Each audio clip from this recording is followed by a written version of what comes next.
Hey, welcome in. I should have a flag, but I don't. We're back. Oh, We're here. Oh should we? no, Should we? We're back for the first we're, time, we're first back. episode of the year. Adam doesn't even have his flag. Julius isn't even here. So at least Adam, at least you're here.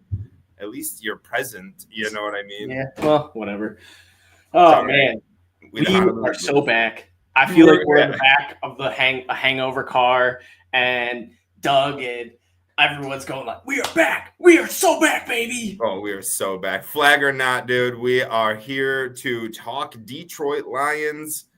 Should we almost turn the flag upside down before we talk about the Lions? Because our first two things are very sad. The first one being Michigan Panthers are relocating after making it to the finals. Do you have any thoughts on that at all? Or are we Yes, just like, a couple thoughts. Shout out to the Michigan Panthers. They allowed me to get on to Ford Field. They gave me a field pass and a press pass. I don't know why, but it felt super cool. I think they just were trying to get some more exposure. Our podcast, our Twitter, we have a few followers on there. So definitely tried to help out with that, but such a cool experience. I got to walk down the tunnel. I gave Jake Bates a high five as he was running out. I got to do a mini interview that I don't even know if I'd call an interview because I was just so excited and pumped up to be there. But it was with Brian Lewerke, a Michigan State legend, so that was pretty cool. Even though I'm a Michigan fan, it was still cool to talk to him about the Michigan Panthers season. And then the other thing, I see a bunch of people that are like, oh well, don't care, no one watched the league. And it's like, well, if Michigan Panthers wasn't ever a team, I'm 99% sure we don't get Jake Bates because the fans, the media, so many, him kicking in Ford Field, that is what sprung that, along with the Michael Badgley injury. But lo and behold, Jake Bates is ours. And if that's the only thing the Michigan Panthers will give us, I'll take it. yeah, I agree. We'll definitely take it. And I appreciate them for, kind of minor leaguing farm systeming Jake Bates for us. They came at a bad time. You know what I mean? Like if the Panthers would have came when the Lions were 0-16, people would have flocked to the Panthers games. That's spot on. But because they came when we were just dominant, no one really seemed to care. So at this point, as much as I did love the Michigan Panthers, I actually kind of like the idea of getting these teams to cities that don't have football teams. So let's get them to Orlando, San Antonio. You know what I mean? Like I know Memphis is relocating in that, but like I like the idea. Let's see like with North Dakota can have a football team or Iowa, get them you know what I mean? So I don't know what teams are even out there right now. I just like that idea. Like I know that Birmingham, which is one of the teams that's relocating, was a great I thought that was a great place for a football team, but apparently Michigan Panthers are not. They're gone. Also Detroit Tigers, they are trying to be gone. They're doing their best right now. 9 of the last 10 dropped. It's been dismal. We went into the All-Star game on a 4-game losing streak, and then we go over in the All-Star break, and we let up runs from Skubal. I don't know what Mize did. I can't remember, but I don't think it was 10 hits. Yeah. So then we come out of it. We're like, okay, let's see what happens. We get one Skubal win where we win 2-1. It's just like it's a good win because we needed it, honestly, to break the skid, but we still are not looking good. So I am very nervous for this team right now. I think that the way that our offense is playing, it's very scary. And we're going to go through troubling times. Like we saw this in 2006 with the Tigers. We started out extremely hot. We were one of the best teams at the All-Star break, one of the best teams going into the final month to the final week of the season. And we just faltered down the line. And Kansas City ended up, I believe, winning a bunch of games at the end and winning the division. We had to go to the wild card. And luckily that turned out all right. We made it to the World Series. But it's good to get this done earlier in the season. But I'm still a little nervous. Scott Harris? Chris Harris? Scott Harris. Why did I think Chris Harris? Anyways, Scott Harris has to pull the trigger. We have to get bats. I know our pitching is great, and that's kind of what I was looking for. I wanted a Sonny Gray trade to start, but we need some bats, dude. Our bats are not good. It's not it. It's not it, dude. And adding Vierling and Parker Meadows to this lineup has been just a thorn in the side, honestly. We need Carpenter back. When he's back, we should be a little bit better, but it's still just I don't know, man. We need to add something. Anything to say about Tiggs? Oh, yeah, it has been brutal. Got swept against the Pirates, one of the worst teams baseball right now. Granted, they had Paul Skeens for a game who did his thing, which usually a freebie on those. But, man, it has been ugly, especially on Tuesday. This was it was like embarrassing when Wenzel Perez just straight up missed home plate. And then you have Torkelson like walking to a ball still in play while O'Neill Cruz is, rounding third base. It's little things like that where part of me is happy it's happening right now because there's still time to wake back up and, realize that, hey, this is still a good team with a lot of good talent. But, man, these Tigers need to hop on their horses. I don't know what we need if it's oh, gosh. I'm drawing a horrible blank. Who is the Jim Leland? I don't know if we need a Jim Leland. Go get a effing win, boys, or what. But the Tigers, they need a little juice. And I think it could come at any moment. I want one of those 10-2 win games where all the bats are hot. Riley 2 home runs. Baez gets a home run. Torque hitting 2 RBIs. We just need a little juice to reignite the flame, and the Tigers will be back. But the Guardians, they're lurking. 8 games back. It could close fast. They covered, I think, like 5 or 6 games in the last 12 MLB games between the two teams. So they are definitely still in belief that they're in it. I need the Tigers to absolutely put the pedal to the metal, lay the the final punches, and just put the rest of the AL Central out of conversation. Yes, finish him. That's what we need to do. The Guardians did lose today, so that's nice. Just so in case you didn't know, so that's great. Orioles didn't get swept by them. They got to pull out 1 win. And then we play at 6:40, so hopefully the show will be done right as we lead right into the Tigers. But let's get to some Detroit Lions talk. You want to do that? That's what we came here to do, right? Yes, sir. We'll start with something that's a little bit older news, but we haven't been able to talk about it, and I'm going to pour one out for my boy. I will remember you. Levi Onwuzurike gets a solid 1 year something million contract, $5, $6, $7 million contract, just to let us know that he has a torn ACL and is out for the season just a couple weeks after that. So he's gone. That really stinks. I liked him coming back. He just knows the defensive scheme. Shepard could rely on him as a trusty but yet wily veteran.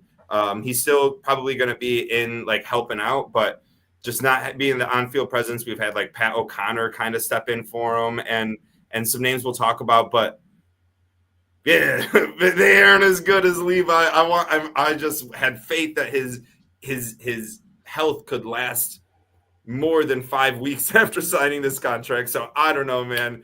I really don't have much to say about this because I'm kind of irked about it. This kind of started a snowball of some injuries that we've got. So, and we're gonna dive into all the injuries right now. We're just starting with the biggest, baddest one, which was Levi Onwuzurike out for the season. Adam, anything on it? Yeah, it sucks.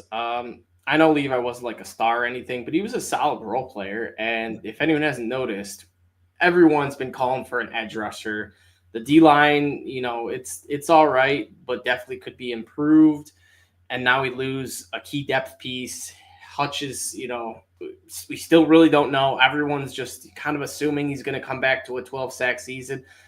It would not shock me if he didn't get his first sack until week 5 or 6, and it just took a minute. Then he returned to form. But we really need – the bottom line is we need Tyleik Williams to be the real deal. Yeah, we really do. There's a lot of injuries, a lot of defensive injuries, but we're going to run through them. These are the pup guys for now, and I'll give you the player along with what Dan Campbell has said or the team has generally conceded on. Taylor Decker, left tackle, anticipates early August return. Miles Frazier, guard, a knee, let's call it September or October. Mekhi Wingo, defensive tackle, probably September per Campbell. Aleem McNeil, defensive tackle, mid-season or later, but Brad Holmes said we might get him back before that, which is nice to hear. Don't know if I believe it, but it's good to hear. Malcolm Rodriguez, linebacker, per Campbell, doing good, October guy. Khalil Dorsey, defensive back, per Campbell, late camp. On the NFI is Josh Paschal, defensive lineman, expected back early September per Campbell. So those are all the injuries that we had leading into it. Decker, Frazier, Wingo, McNeil, Rodrigo, Dorsey, Paschal. Before we get to the in-camp injuries that we've already sustained over the first 4 days of camp, is there anyone you want to spotlight from this list? Not so much. I guess Decker was a little bit of a surprise. He's getting up there in age. You just never want to see him, come or go on the PUP list, injury list, anything like that. I know he's expected back in time for, training camp, preseason games, whatever. But it's little things like that will add up come week 14, 15, where, an ankle injury does knock him out 2 games. So hopefully none of these injuries are too crazy. It's a bunch of little scares. We had a couple other the other day that I'm sure we'll get to in a minute. But man, yeah. I thought the injury bug bit us last year. It's like, please don't do this again. I really think that, I don't know, I just have a weird feeling that Marcus Davenport is going to play an entire season. And we're going to get to him in a little bit too. So save all hot takes for Davenport. In different ways, I believe. And I agree the Decker one was the most surprising. To me, the two that I really took note of was the Miles Frazier and Mekhi Wingo. But what you said real quick is that we had the injury bug, and this is the ramifications of that injury bug of last year. These are not new injuries, really. The Onwuzurike one was, but these ones are all from last year that are all just coming back. To me, it's the Miles Frazier, Mekhi Wingo, both guys that I want to see getting the valuable training camp reps to get a better understanding and more expertise of their respective position. Both interior D-line. That's the bread and butter for the Lions. These are guys that we spent picks on. These are guys that we want playing for us, and we're just patiently waiting for them to come back from last year's injury. But like Campbell said, Wingo coming back September, hopefully, probably, and Miles Frazier, we'll call it September or October. October also for Malcolm Rodriguez, mid-season for McNeil.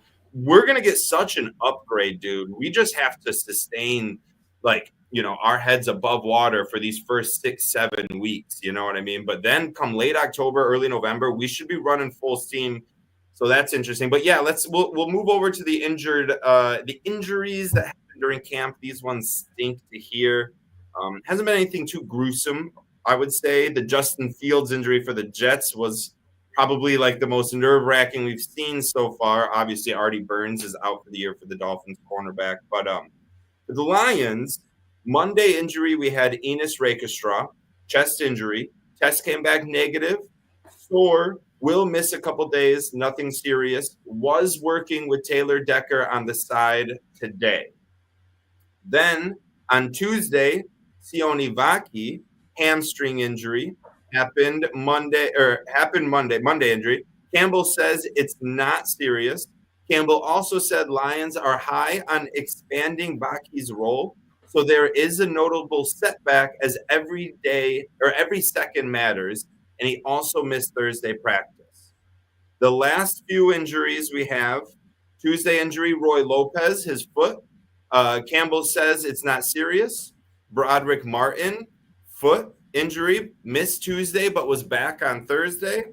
And then Thursday injuries, Derek Barnes today left practice early, something with his hand.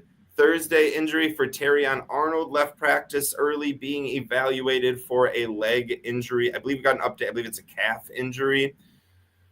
So we had Rakestra Monday, Vaki Monday, Lopez Tuesday, Broderick Martin Tuesday, and Derek Barnes and Terrion Arnold on Thursday. Adam, talk to me about a couple of these guys. Who's most important? I know they're all important, but what do we got? Probably Barnes, especially with Rodrigo and Anzalone. Kind of, who knows what will happen. I assume he'll play and it'll all go smoothly, but you never really know. One thing I was thinking, though, is do you think we would be paying attention to all these injuries if the Lions were a bad team? Probably not as much, right? These guys, some of these, especially Roy Lopez, Sione Vaki, that's running back 3. Frazier, yeah. Miles Frazier. No, But it's that we're good enough where all of like our depth matters, and we saw what happens last year when our depth isn't as good as it needs to be. You know what I mean? Yeah. So part of me is thinking like maybe these little injuries and stuff is like it's kind of common. Like maybe a bunch of other teams have depth pieces that are dealing with minor little week to week injuries, nothing major, and that by week one they'll all be ready to go. And if no one was paying attention to it, no one would have realized, oh, these guys are hurt. So it's almost, I guess, me believing in maybe some false hope of just like, maybe this happens all the time. And the only reason we really are paying attention to it and are catching it this year is because the Lions are so good and have been good the last couple of years. So hopefully that this is a type thing where it's just the NFL is tough, man. Like guys are going to get beat up. Guys are going to miss time. And sometimes if your team's bad or you're just not following hard enough, you'll miss when guys like Miles Frazier or, Vaki or, your third string depth piece guys miss a couple weeks, but are ready for week one. You see them on the field. Oh, these guys are healthy, but they might still have a little nagging injury. Regardless, it's never good to see a bunch of injuries happen in training camp. Hopefully this is like a tables turn type aspect where this is it. Come season time, regular season, no one gets injured. The worst is like a guy being out for a concussion week, 1 week or something like that. So fingers crossed. Right. Surely. And I do agree with the take where that it's like, yeah, your Ray Straw, your Sione Vaki, these Roy Lopez early, Broderick Martin early injuries are just like news to us because we care so deeply about all 90 men on this roster. Like I am ecstatic on Thursday in 1 week to watch our 5th string and 4th string guys go at it against the Chargers on the Hall of Fame game. But other than that, it was today's injuries. It was getting online and seeing that it was Derek Barnes and Terrion Arnold who have both left practice early, and it was right after both you and I and probably a lot of Detroit fans were hyping up, gassing up Terrion Arnold. Like we're going to talk about him a little bit more today because he's been such a prominent role in the first couple of days of camp. But that's what scares you is it's like, yes, Vaki like missed a couple of days of practice. That, like I said, that's tough because we're trying to expand his role in this offense. And you got to be on the field to do that. But if you're not, if you're the running back 3, then I don't think it matters too much. If you're the cornerback 1, Arnold has to be out there getting reps. Like he just does. He's in his second year, so I'm not nervous, but you don't like to hear it. I want to get through camp with nothing but Broderick Martin injuries. You know what I mean? It's like, I can survive that. But the one guy that's not injured but hasn't been practicing is Thor himself. He's right over here. And he's still awaiting a contract extension, not participating in camp right now, says no clue for timetable on return, also says he will not miss a game for the Lions, wants to retire a Detroit Lion. So my question to you, Adam, is obviously we know that Cap is fine. Thor doesn't need to come be on the field he is not the guy that needs reps, during training camp at all, especially with Kelvin Shepard, the linebackers coach, being the new defensive coordinator. I'm not worried about that at all. But my question to you is, do you think he gets an extension done by week 1? I don't. I think the Lions are going to talk to him and be like, hey, look, you show us these first 4 to 6 weeks that you got plenty more left in the tank, and we will get serious about negotiations. But as of right now, we don't know. And we don't want to jump the gun on it. NFL's a business. And I think Anzalone kind of knows that too, but is essentially saying, like, guys, please, like, don't, like, come on, just give it to me now and we'll get things going. But it was interesting that he came out and said he wants to retire a Lion. He's not going to miss a game. Kind of almost like giving the Lions the upper hand in these contract negotiations. So maybe this is just a tactic for him to get out of training camp. Maybe he just hates training camp and it's like, hey, I need an excuse to miss training camp, but I'm not just going to, miss every day and not show up, as it could come off to the media wrong. But if you're having contract negotiations that are missing every day, you're upset with your contract. So it's fine. So hopefully it's something silly like that. But I do think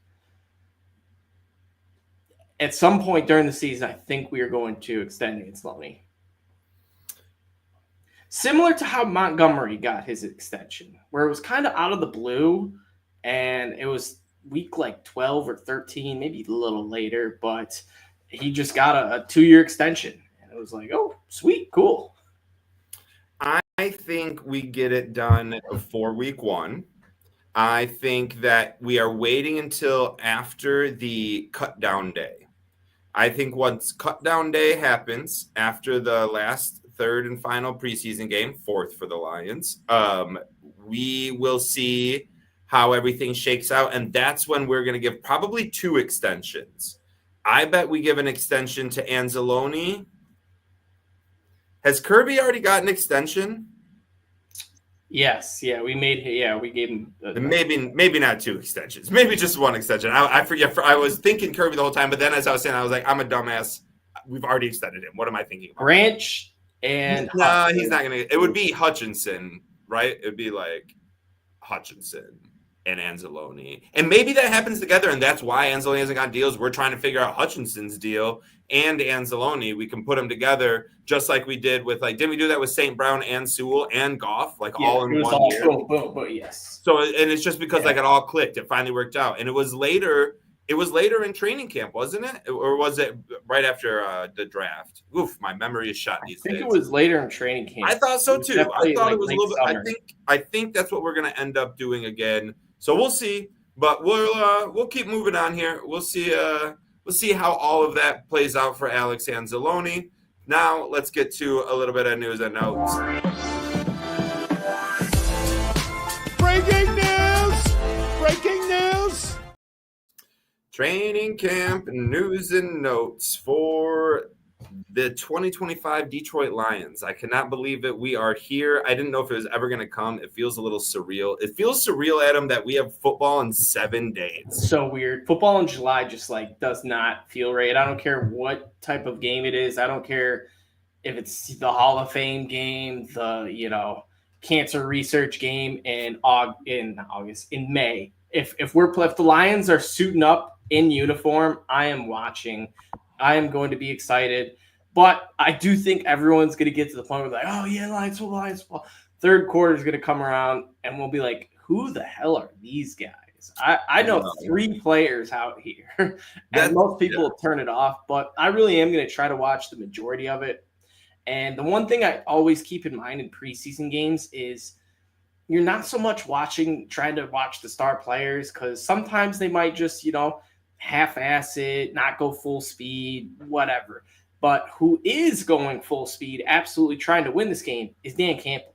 And I would love to see it. And this is how I kind of compare coaches sometimes, is how does Dan Campbell handle his 3rd string, 4th string, 5th stringers as opposed to Jim Harbaugh's? If he can outduel Jim Harbaugh and like that 3rd, 4th quarter, I'm going to feel great. If our offense is looking good with these new coordinators and defense, I will feel good. So even though the star players, even the backups that you might know, won't be playing in the second half, you'll still get to see some of the strategies, scheming, and how Dan Campbell goes about losing his 2 coordinators. That is true. That is going to be very vanilla. It is very vanilla, especially preseason, along with the Hall of Fame game. But I get what you're saying to a degree. I emphasized people should watch this game, and especially the second half, because a lot of these guys might be starting for us come December, January, February. We had no idea who guys like Pat O'Connor were and Trevor Nowaski. We didn't know who those guys were. We may have saw them in preseason and been like, I don't know, and I don't care. Well, guess what? Those were the guys that we were hoping won us our conference, our division. Like, those were the guys we had to rely on. So guys like Nate Lynn, guys like Pat O'Connor, guys like Miles Adams, Chris Smith, Keith Cooper, those are a bunch of defensive linemen. Guys like Daron Gilbert, Ian Kenley, Tyson Russell. These guys have been making like names for themselves so far in camp. And we'll talk about a few of these guys, but learn who those are. Learn their numbers. Number 35, Dyson Russell. When you see 35 going out there making a PBI, be like, all right, dude, maybe this guy should be playing. You know what I mean? Like, learn these guys. I truly emphasize everyone should do that because of what happened last year. And you never know when these guys playing in the fourth quarter of the Hall of Fame game are starting for your team in the NFC, divisional round. So I just recommend it, but I am excited that we're playing in 7 days. I'll tell you another guy that we're excited about. You already brought him up. We'll bring him up. The first person we're going to talk about, Marcus Davenport. The dude's a stud. Bring a couple things here. We got called the player of the day from Jeff Risdon from day 2. Destroyed a run to his side. Got egregiously held by Penei Sewell as he crossed inside. Forced Goff to run out of the pocket and throw it away while Laporta was wide open. Brad Holmes says Marcus is the perfect person to have on the other side of Aiden Hutchinson in terms of his ability, how he plays the game, how he can push the pocket, his length, his strength, and his style. So I know we're excited for Davenport, but how excited? What are your expectations for him? Are they tempered down because of the history? How are you feeling about Davenport coming in? You're always thinking about the injury, especially what happened last year. He had a sack and a half, maybe 2 sacks in 2 games, and didn't even make it 2 full games. And it was just heartbreaking because everyone kind of knew that this guy was a bit of an injury-prone player brought in. We were fingers crossed, hoping he'd be good, and that happened. So it sucks. I think a lot of fans are going to have that in the back of their mind that, hopefully he could stay healthy. But if this guy, could play 14, 15 plus games, I think he will push double-digit sacks, especially with Aiden Hutchinson. I think we're going to see kind of how Will Anderson and Jonathan Grenard were a couple years ago, and even Grenard and whoever else was dominant on the Vikings D-line. They always have a good line. But I think he's going to be a great complement player. It really is his health. If he could stay healthy. My one concern is I don't want Brad Holmes to put all his chips in that basket. I'm really hoping we have a plan B. We have, we're insanely confident in the Boise State edge rusher, Haseen, yeah, or something. But I think Davenport's going to be good. I think he's got a lot to prove. And I don't think he'll be a type of player that's like, I got to play not to get injured. I always get injured and can't get injured. I think this is the type of dude that's like, you know what, I'm playing how I play. And if I get hurt, I get hurt. If I make it 16 games, then I make it 16 games. So hopefully it's the latter. Hopefully he plays at least 12. I think 12 and a half, decent over under, or do you think the injury history kind of brings that bar a little lower? I'll take over. I'm all in on Marcus Davenport this year. I think he's the hungriest person on our defensive team. That includes every single person. That includes Hutchinson, Reeder. That includes Reed. That includes Arnold, Branch.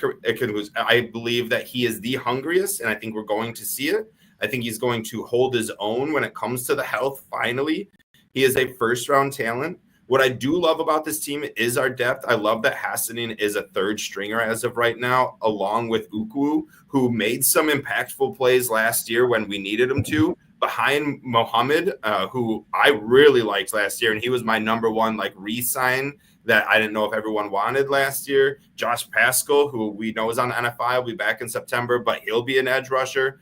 I like our edge rushers. I am not worried about it. I don't think we need to go pay for Za'Darius. I think we need to spend that money on the guys that we already have. And I trust Davenport. I truly, truly do.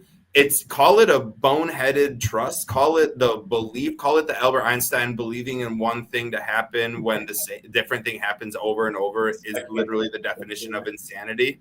And you can call me insane for thinking it. I said it last year, and I'll say it again. Wait till we get to our over-unders on our next show when Julius is back. But I'm all in on Davenport, and I love to see that he's the guy kind of shining through to start off the camp. And we'll move on to the next guy who we already talked about, because he got injured. Terrion Arnold, one-handed interceptions, ducking blocks from Laporta, past breakups on JMO and St. Brown. What are your expectations for the Lions' first round draft pick from last year, Terrion Arnold? Gosh, I can't talk. I think Terrion's going to take a big leap. Let me rephrase. I think either Terrion or Tyleik Williams will be a top 3 contributor on the defense. Might not be production wise, but just if you're watching every game, you will know that this dude is important to our defense. And I'm going solely based off of just Brad Holmes' draft history. He knows how to find talent. Some other things might be a little questionable, but Brad Holmes is the best talent finder in the NFL. And I believe in him. I think Terrion coming into the second year, I feel like coming out of Alabama, he might have been like, oh, I played in the SEC. I was on Alabama. I can hang. NFL is a completely different ball game. And we saw it a lot, the pass interferences. He was getting his feet wet. But the one thing I did like, he wasn't giving up. He wasn't giving up any major blown plays. There was a couple bad, defensive holdings and stuff like that. But he really corrected himself down the late stretch of the season. He didn't have many, if any, the last few games and was just starting to look like this guy could be a potential, first round producer. So I think Terrion takes a big step. I'm going to go as far as saying he will make the Pro Bowl, maybe not as like the first starter or whatever, but I think he's got a great shot to make it as an alternate. I love that, dude. I'm all in for him being a Pro Bowler. I don't know why, but I see such a similar path as Darius Slay. Darius Slay's first year, what do we had? 5 pass deflections, no interceptions. Just was lost on a 2013 Lions team. He just didn't have it. Second year, there was a lot of talk of like, what is this dude? Why did we even get this guy? He comes out for 2 picks, 17 pass deflections, tied for the second most ever in his career. He got 26 in 2017, the most he ever had in his career. 17 pass deflections year 2, 13 year 3, 13 year 4, 26 year 5, 17 year 6, 13 year 7. That is what I expect out of Arnold. I think having him be thrust into a very competitive Lions team. He was playing aggressive with those pass deflection or pass interferences to start. When Hutch went down, he got better and smarter and played better and smarter. Then he was thrust into cornerback 1 role as we lost Carlton Davis towards the last half of the season. I just think like the odds were stacked against him, and he still played very well. He didn't play great. He should have showed up a little bit more in the playoffs, but he played very well. He was injured too a few times and played through that. So like, I love to see it. He was out there making tackles, blocks for his teams that when they would teammates, when they would pick it off. I agree with you. I expect a big year to jump. Him getting injured is a little bit of a setback, but it doesn't scare me or bug me that much.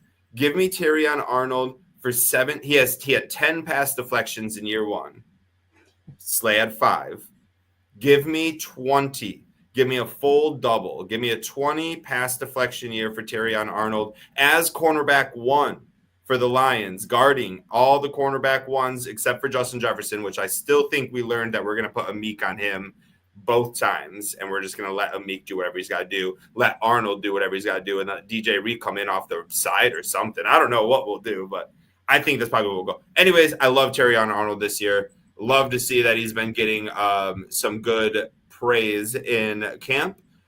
But he's not the only secondary and defensive back that has been getting some praise. Let's talk a little bit about the backup secondary. These are guys that we're going to be seeing in 7 days. Names like Rocky Ya-Sin, Tyson Russell, Ian Kennelly, Dan Jackson, draft pick, Morris Norris, ejectee. Any of these names stick out to you in hopes that they'll have a big impact when the time comes, if the time comes this season? Not so much as of now. The more we watch preseason, the more we'll kind of figure out who's going to make the team, who just doesn't have it yet. and who actually might have a shot to, be a contributor later down the season. So as of now, all these guys are kind of just, preseason hopefuls. I do think we're going to see a couple shine and, look a little bit better than what some people thought. But real quick, jump back to Tarion. Also, keep your eye out. He'll be number 6 this year, not 0. So number changed. It's honoring his late friend, Kyrie Jackson, which is also pretty cool. Hopefully, he plays in honor of him and just balls out, has the spirit of, another NFL DB with him. So that would be very cool. But yeah, as of right now, these guys are kind of just preseason names that you just proceed with caution. Definitely proceed with caution. Dan Jackson being the 7th round pick. Like to see him actually make a big splash. We missed with Chase Lucas. That's one of the late defensive backs that I think of still. And so I want to see him. I want to see Dan Jackson be successful. And then I loved Rocky Sin. I think it's one of the coolest football names in the world. And I got to see him at the Senior Bowl a long time ago. So if he can come in here and be an impactful veteran, I would love to see that. Intensity has been going up. Speaking of Morris Norris on that list, he was ejected from camp for being too intense after Dan Campbell made it a point to tell everyone to calm down due to the growing intensity of one-on-one drills on Tuesday. Brian Branch then decided on Thursday that he needed to get into it with all of the receivers, especially St. Brown, so much so that Campbell, for the second consecutive practice, had to stop the practice. Do you think this is a good thing? Do you think this is a bad thing? What do we think about this intensity? I do. I feel like these NFL players, when they come onto the field, they bring out a different beast in them. Like some players go into a different human being and just turn into a complete animal. And if it's practice, if it's preseason game, if it's whatever, I think each guy is treating a rep like, I must destroy you. I must win every single rep, no matter what. I'm more physical, faster, better than you. And the problem is we have a lot of physical, fast guys in St. Brown and Branch. So when you put those two against each other, they're not going to be like, oh, good catch, man. Oh, you had me there. Oh, good deflection. They're going to be going at it. I'm sure they're chirping at each other. But when they get in that locker room, it's going to be butt slaps and, man, you had me. Oh, my gosh, your defense, you're going to be lighting up defenders. You're going to be lighting up wide receivers, etc. So I think it's good. As long as no punches and no serious stuff happens, then I think it's just that fire intensity that Dan Campbell will bring out of anyone. We see all his speeches. How many times has he probably given a speech to the team where it just amps them up, and then that next rep, they just make a too hard hit, play too physical, and whoever's going against them gets a little frustrated. And it's, I would too. So I think it's just a little bit of, intensity and fire and animal coming out of the beast of the Lions. Yeah.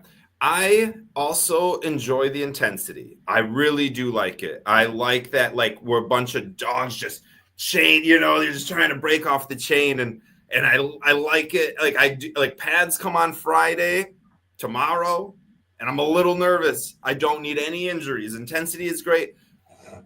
Also, I think there is a little too much intensity when you go to these joint practices. Like last year, I thought we pushed the line just a little bit, but then we won 15 games out of 17. So what the heck do I know? We need to be the most intense team, apparently, from like the first day of training camp to the last, the last playoff game, the Super Bowl. So it's now and the whole way through, this is what you're going to get. Get used to it. I think it's a little crazy and a little much, but what the hell do I know? So I'm all in on it. It is going to be interesting. I love that it was Branch and ASB going at it. Like, that's really fun. You know what I mean? Like, those are two good guys. I think they also mentioned something about like Giovanni Manu and Broderick Martin going at it. And I was like, who cares, dude? Who cares? What are we talking about? But to see the two boys going at it, it is fun. It's intense. I love to see it. I'm glad we're both on the intensity train. We'll get to the new defensive backs coach here, who is also extremely intense, apparently, Deshae Townsend. He's been banging the table to get the ball this year with drills, isolating punch-outs, and tackling techniques. This approach can sometimes get defenders to bite too hard at points. So let's just keep an eye out. for our takeaways this year. Do you have anything you'd like to say basically about the scheme that we're going to try to implement with Townsend at defensive back, Coach Shepard at defensive coordinator, or not yet? We haven't seen anything. I don't think we've seen I think we're getting bits and pieces of who these guys are. I think we'll start to see a little bit in preseason, but really that first regular season game, we'll see what this defense and what these coordinators are about.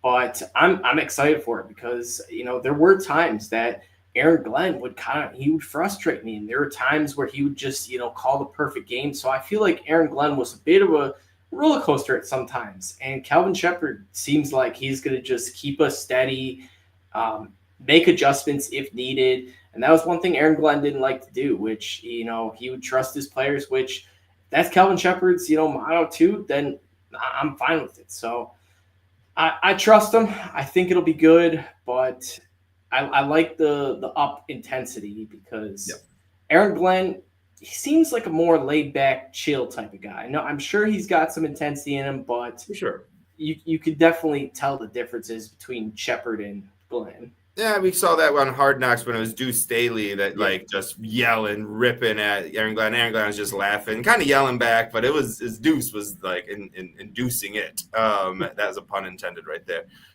Some defensive line and linebacker depth have been looking good. Out of these three names, who are you most excited to see throughout the preseason? Grant Stewart, he is becoming the darling of the training camp so far on special teams and on defense. Keith Cooper, defensive tackle, and Nate Lynn, edge, both also garnering a lot of rave reviews. Out of Keith Cooper, Nate Lynn, and Grant Stewart, who on the defense are you most excited to see play this preseason? I'm going to go Nate Lynn. I think that edge rusher spot, the number 2 is still up in the air. We're one Miles Davenport injury away from just having a complete rotation at that opposite end of Hutch. And if Hutch, maybe he gets banged up, you never know. He might not play 17 games either. It's tough to do in the NFL. So if it's just Davenport out there, that other side, or Davenport, I'm sure will take the strong side, but I think there'll be a lot of opportunities for edge rushers to, make a name for himself. If it's Hassanin, if it's Al-Qaid or Muhammad or whatever, however you say his name, or Nate Lynn to, step up out of the shadows. So edge rushers, I'm going to keep my eye on. I love that. He, I believe, got a sack last preseason against Pittsburgh, so we'll just keep our eyes out for Nate Lynn. Could be the MVP of the Hall of Fame game with 2 or 3 sacks. Just keep your eyes out. I like Grant Stewart. I was a big fan of the signing. He's going to be a huge special teams guy. He's our Jalen Reeves-Maben now, in my opinion. And he apparently is just looking very good from Risden, from Eric Schlitt. All these guys who I trust, the reports coming out of camp, all are doing nothing but saying good things about him. So it just makes me excited to see. We'll move on to the offense here. We don't have much time to the Lions or to the Tigers start. Hendon Hooker versus Kyle Allen. Hendon Hooker had a good day for day 2, looking the best he has looked at anticipation thus far. Kyle Allen also had a very good day on day 3, looking very calm, cool, and collective in the pocket and reading the defenses. Keep in mind, both of these days were with no pads, and again, we do get pads starting tomorrow. But I want to ask you right now, who wins the quarterback 2 battle? I think it'll be Hendon Hooker. Kyle Allen, he's a decent quarterback, bounced around on a lot of teams.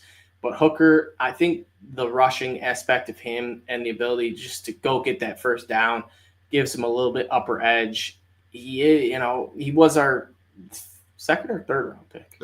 Third round pick a couple of years ago. So I think he's got something to prove. And I do believe that Hendon Hooker knows that his NFL timeline is dwindling down. And if he, doesn't really make any splash performances in the time he can, if Goff plays another 17 games, he might not get those opportunities and might just have to settle for keep trying to be backup when really this guy, could be a potential starter somewhere. So I'm hoping Hendon Hooker lights it up, at least creates maybe some, trade buzz. We're starting to see quarterbacks and players get injured. It's just going to happen. You're going to see more quarterbacks go down during the season. So if a team needs a fill-in or just to take a chance, if the Jets, like you said, Nick, want to come calling with a first-round pick, if Justin Fields is seriously injured, we'll trade Hendon Hooker for a first round. Don't twist my arm on that one. For sure. Definitely don't twist my arm. I am going to disagree. I think Kyle Allen wins the quarterback 2 job.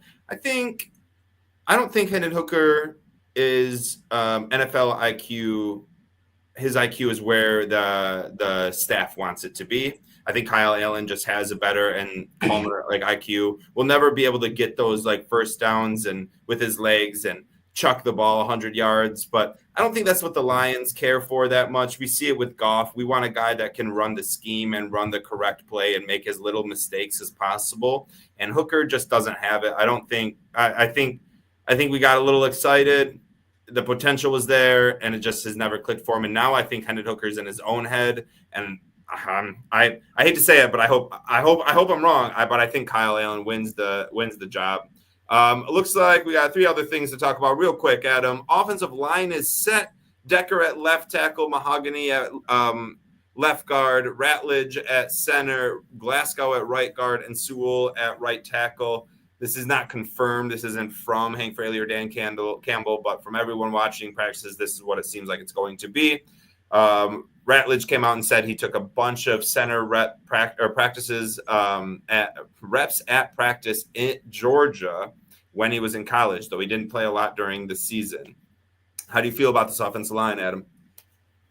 It's going to be a little shaky. I think that we have so much talent around the offensive line. It should be okay. Against the weaker teams we play, I think they'll do pretty good. But it's really going to be like the Ravens, the Chiefs, even like the in-division games, Vikings, they got a tough D-line. So all the beginning games, all the games. Pretty much. Okay. So Tate Ratledge is really going to get thrown into it. And he's going to be in an instance where, man, if you can prove yourself, you will get paid. You will rise to stardom. You'll be the real deal. If you could just prove yourself early on and just be a solid center. And part of me believes that he knows that. The Lions drafting him, I can't imagine that they're completely blindsided for Frank Ragnow. If it's for sure, he hinted at it, let him know, hey, I'm thinking about this. We'll see how my body heals up, etc. Or what. But I'm confident Ratledge knew what could have happened going into this Lions team, and now it has happened. He's now thrown into that starting center job, one of the most vital pieces. Goff been with Ragnow his whole time with the Lions, so it's going to be interesting to see how that dynamic works out. Sometimes you'll see centers, the backup center will just be a little bit off with the QB1. So hopefully Ratledge could just kind of come in, and even if he's not playing flawlessly, I don't expect him to. If he's just kind of holding his own and giving up a pressure or two here and there and nothing crazy, I'll be happy with it. Offensive line has been the biggest thing for Goff. It's been the biggest thing for our running game. It's been the biggest thing for the Detroit Lions. And the interior of our offensive line is all changey. It's all up in the air now. You got Glasgow on the right side, who was the guy that I was hoping maybe wouldn't be on the team again. I hate to say it, but he just did not prove himself last year. Zeitler did. I miss Zeitler. I wish he was our right guard. We have Ratledge now at center, who's never played an NFL snap, instead of Frank Ragnow. Hopefully he's just as good as Frank Ragnow, but I doubt it's going to be week 1. So that's going to be scary. And then you got Christian Mahogany, who had one of the best blocking grades for an offensive lineman last year, but he had a very, very, very small sample size. I am very nervous about this offensive line, but I believe we have the best offensive line coach along with the best coaching staff. So it's not like we're going to crumble. I don't think we're crumbling, right? I don't think we're going to go out there and lose 8 games. I don't think we're going to win 8 games. I don't think we're going to go out there and lose a ton of games because of this offensive line. But it's absolutely something I want to keep an eye on. And we're going to see these guys play a little bit in the preseason. And when we do, I want to make sure we're all focused on them. A couple more things before this Tigers game starts. Tim Patrick. Jared Goff said that Tim Patrick pulled the Benjamin Button, aged in reverse over the offseason. Adam, quick on Tim Patrick. Any thoughts? I'd love to hear it. Tim Patrick, just a fighter. He's been through so many injuries, has shown lots of potential in his previous teams, even for the Lions when he did that absolute diving stretch touchdown in the Bills game, keep us in the game. So I know Tim Patrick's got heart. He's just another one of those guys. He will be productive if he could stay healthy, but you just never know with him.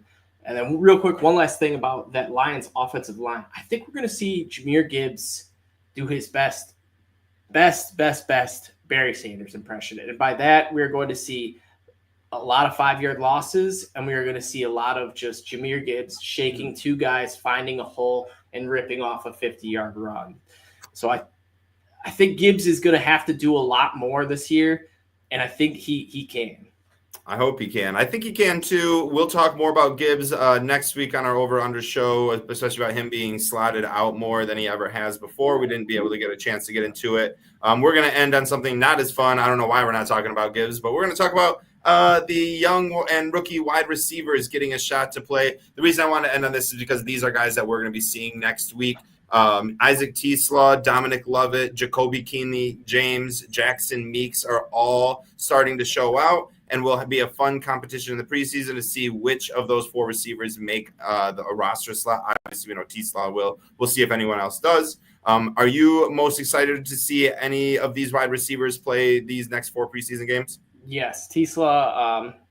Is that the pronunciation? It's not Tesla. I don't know. Is it Tesla or is it T-Slaw? T-Slaw? I heard T-Slaw when he was getting drafted, and I just kind of ran with it. But okay, all right, then that's probably it. Okay, because should watch that Kay Adams interview and see what she said. Yeah, probably. But we get all our pronunciation from Kay. Yeah, I think this dude, all eyes. He might be one of the most watched Lions preseason rookie. I'm not sure. Yet Ratledge will play a decent amount. Do you think, or do you think we'll be not Thursday, but yeah, not Thursday, but yeah, the real T-Slaw might not even play Thursday either. Like, we'll see. But. Yeah, I think what's going to happen is like T-Slaw and kind of like the second, third rounders will play that opening drive as if like they were the starters. Goff and starters, and probably some second stringers won't even suit. And we'll get a lot of the 6th-round pick Dominic Lovett, I think, yes. And then the undrafted free agents Jackson Keeney James and Jacoby Keeney James and Jackson Meeks. Those are who we'll see a lot of. Tom Kennedy. Like we've been seeing it lately. Amon-Ra, in the 4th, Puka Nacua in the 6th. There's guys that are late round gems, and Brad Holmes found Amon-Ra. So if he went with Dominic Lovett, that 7th-round pick. There's got to be something to him. So I'm excited to see that. Would love to see another speedy wide receiver added to the roster and, have J-Mo not just be that one deep threat, because running down the field a lot, you get tired out sometimes. So if J-Mo keeps doing that, we're going to need some other deep vertical threat players. I agree. I'm most excited about Jackson Meeks. Make sure we all pay attention to him he's going to catch the game-winning touchdown for the Lions a week from today. Mark my words. Adam, take us out of here so we can all go watch the Tigers get a win. As always, check us out at Honolulu Blues _ on X. Check us out on YouTube, Spotify, Twitch, Facebook, all that good stuff. Honolulu Blues. As always, appreciate everyone tuning in and following us. And as always, go